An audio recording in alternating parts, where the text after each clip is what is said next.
syukur padamu. Kami naikkan syukur padamu.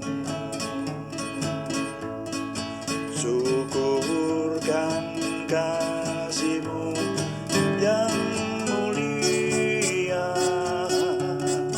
Kami naikkan syukur padamu.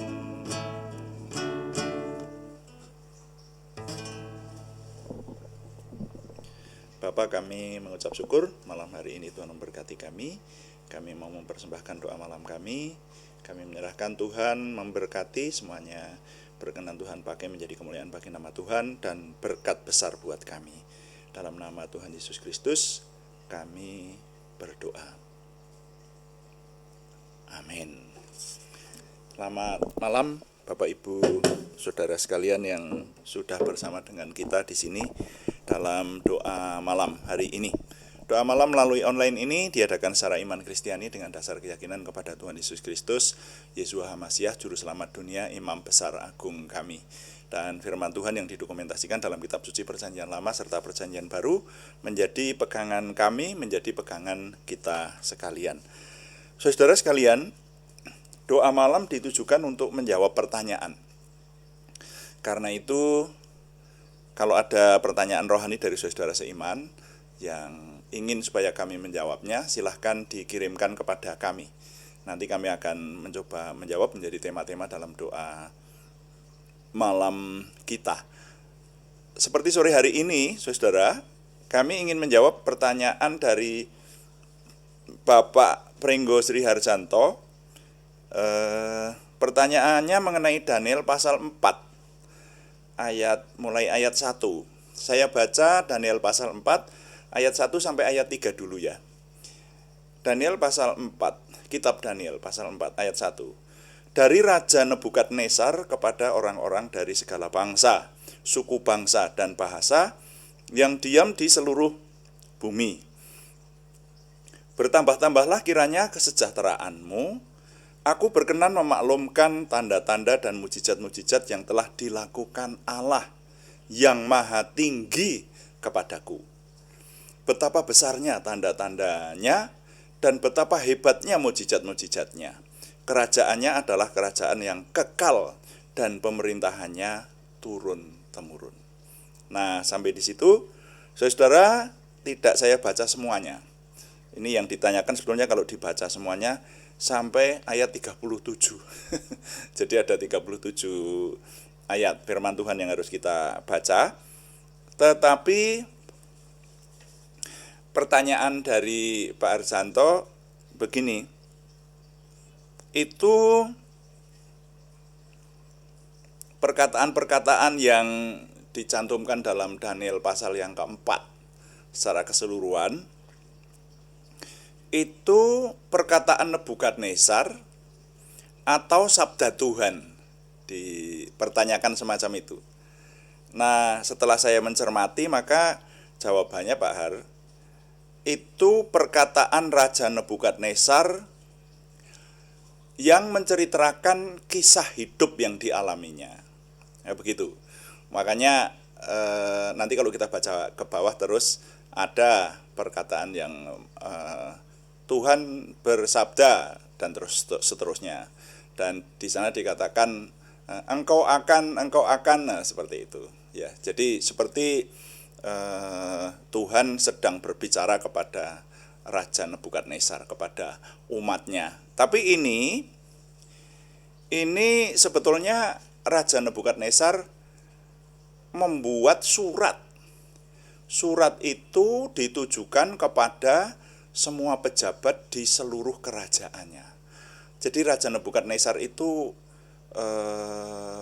memimpin atau memerintah atas negara besar, bahkan menaklukkan banyak negara-negara lain di bawah jajahannya.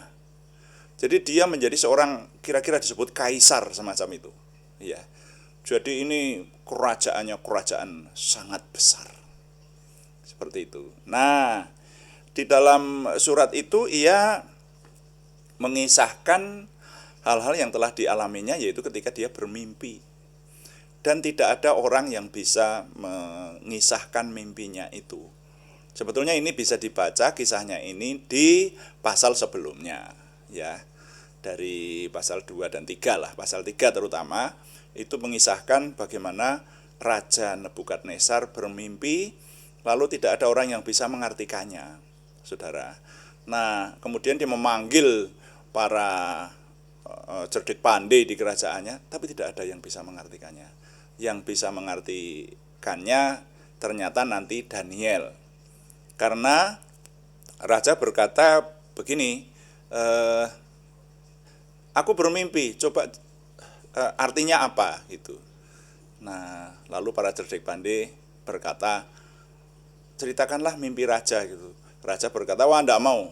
Kalau saya menceritakan mimpiku pasti kamu nanti mengada-ada, mengartikan sesuai maksudmu gitu. Saya minta kamu juga menceritakan mimpiku itu apa gitu. Nah, itu tidak ada orang yang bisa kecuali Daniel. Lalu Daniel mengartikan mimpi raja itu, dan di dalam mengartikan mimpi raja itu antara lain mengatakan bahwa raja nanti akan terusir, dihalau dari antara manusia, dan hidup di antara binatang-binatang dan makan rumput. Itu, saudara. Dan Daniel berkata, kiranya hal itu jangan terjadi kepada raja, tapi terjadilah kepada musuhmu. Nah, tapi ternyata nanti terjadi sungguhan seperti itu. Raja Nebukadnezar sempat menjadi gila karena dia meninggikan diri. Nah, kemudian dia dihalau di antara manusia dan hidup bersama dengan binatang-binatang liar dan makan rumput. Itu raja besar, saudara. Raja besar yang menjadi gila, ya, terganggu jiwanya, dan hidup di antara binatang-binatang liar. Dikatakan rambutnya menjadi panjang seperti bulu Raja Wali. Dikatakan seperti itu. Wah, ini kan seorang raja besar yang sempat mengalami hal yang luar biasa semacam itu. Tapi dalam mimpi itu Daniel juga berkata bahwa nanti raja, kalau raja bertobat, raja berlaku baik di hadapan Yang Maha Kuasa, akan dikembalikan kekuasaannya seperti dahulu kala. Dan ternyata benar. Raja dikatakan, aku menengadah ke langit dan ingatanku pulih kembali. Ketika ingatanku pulih kembali, maka para pembesar, para menteriku menjemput aku dan mendudukkan di atas tahta yang dahulu. Jadi Raja Nebukadnezar ini kemudian memerintah kembali. Bahkan dikatakan kebesarannya menjadi lebih besar dibanding dengan kebesaran yang dahulu. Seperti itu. Nah, jadi raja, saya istilahkan, kemudian bertobat dari meninggikan diri. Jadi artinya ini yang lebih penting daripada pertanyaan Pak Harjanto ini, kalau kita mencermati isi dari kisah ini, bahwa Tuhan itu berkenan memanggil manusia, berkenan memanggil orang-orang itu dengan berbagai cara, dan bahkan dengan kadang-kadang dengan peristiwa-peristiwa yang luar biasa yang terjadi kepada seseorang. Kalau saya boleh menyampaikan, itu faktanya berlangsung sampai sekarang. Mungkin ini pernah terjadi di lingkungan saudara. Ada orang yang bertobat, yang tadinya hidupnya tidak keruan gitu, lalu sakit. Wah, di tengah-tengah sakit hampir mati, dia bernasar, kalau aku sembuh aku akan bertobat, lalu sembuh dan bertobat gitu. Ada yang menderita kebangkrutan, justru dalam kebangkrutannya itu Tuhan panggil dia menjadi orang baik. Saya punya dosen itu dulu dipanggil Tuhan karena dia dihajar oleh saingannya, begitu. Jadi kalau ceritanya beliau sih, dia disenangi oleh seorang wanita, tapi tidak dikisahkan dosen saya ini senang apa enggak ini si bapak ini. Tapi terjadi ketika wanita itu dipersunting oleh seorang tentara. Nah, wanita itu menangis keras dan menyebut-nyebut nama pengajar saya itu, ya guru saya itu. Nah, sehingga guru saya itu didatangi oleh si tentara dengan beberapa orang, dihajar sampai dia ada di dalam selokan. Nah, di selokan itu, di antara sadar dan tidak semacam itu, dia bernasar, saya harus berlaku menjadi lebih baik dan saya ingin melayani Tuhan. Lalu sekarang jadi hamba Tuhan, jadi dosen teologi sampai hari ini. Jadi ada peristiwa-peristiwa yang dipakai oleh Tuhan untuk memanggil orang dari orang yang jahat menjadi orang yang baik, dari orang yang hidupnya tidak berkenan kepada Tuhan menjadi orang yang berkenan kepada Tuhan. Tapi itu tergantung orangnya, saudara. Jadi kalau yang dipanggil itu tetap keras kepala, tetap ndablek seperti itu, ya dia akan mati dalam kejahatannya. Dan faktanya ada juga yang seperti itu. Saya menjadi saksinya, saudara ya. Ada orang yang diingatkan, ya, kami sudah berusaha mengingatkan supaya hidup benar di hadapan Tuhan, tapi malah menjauh dari Tuhan.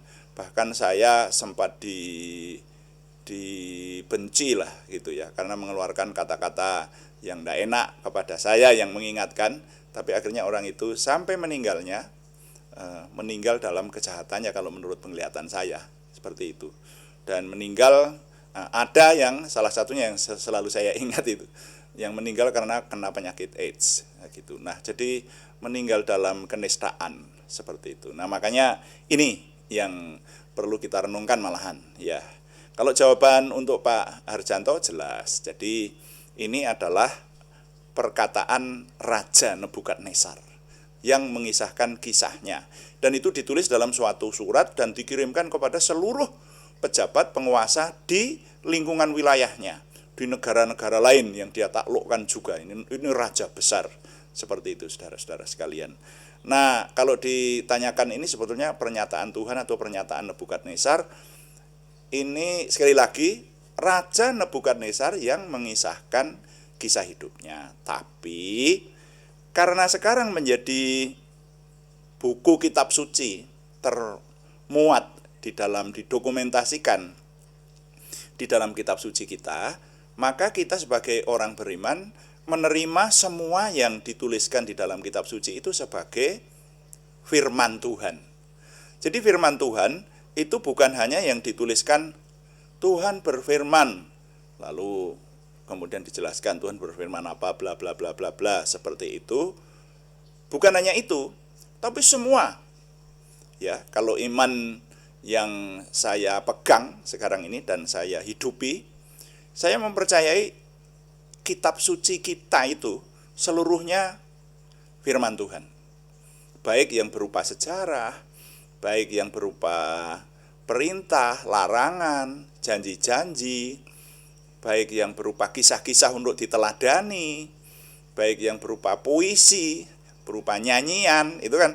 Jadi bentuk-bentuknya ini di kitab suci kita ada banyak. Tapi semuanya itu sebetulnya Tuhan ingin menyampaikan kehendaknya melalui semuanya itu. Makanya kita ringkasnya kemudian menyebut kitab suci itu seluruhnya adalah firman Tuhan. Tinggal kita semua menerimanya bagaimana. Nah, seperti itu.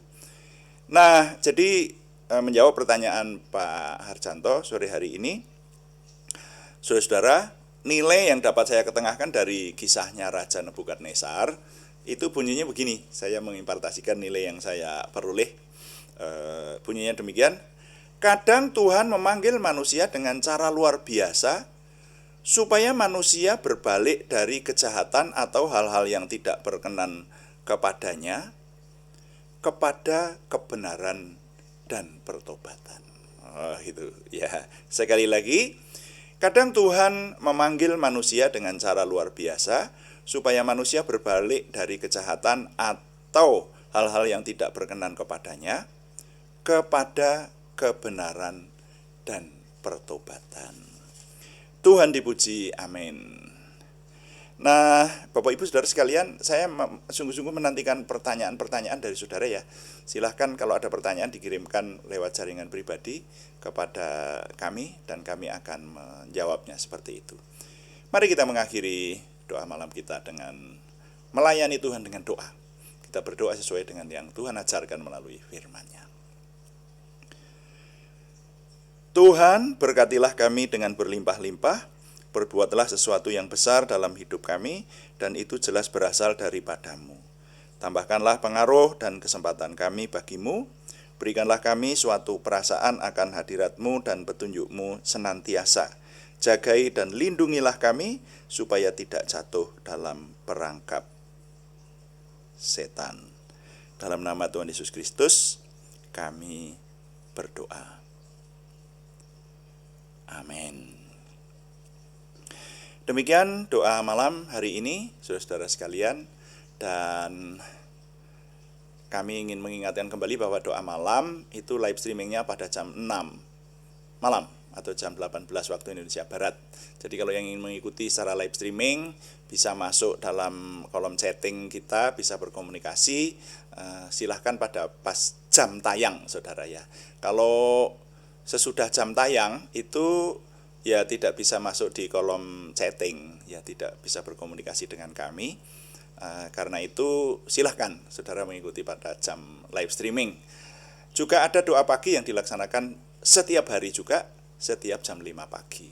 Ya, terima kasih kepada semua yang sudah mengikuti dan menyampaikan dukungan. Kami tetap mengharapkan dukungan Anda. Setidaknya dukungan doa. Terima kasih yang belum memberikan subscribe, berkenan memberikan subscribe, like, komen, dan share, bagikan kepada teman-teman lain sehingga lebih banyak lagi yang diberkati bersama dengan kita.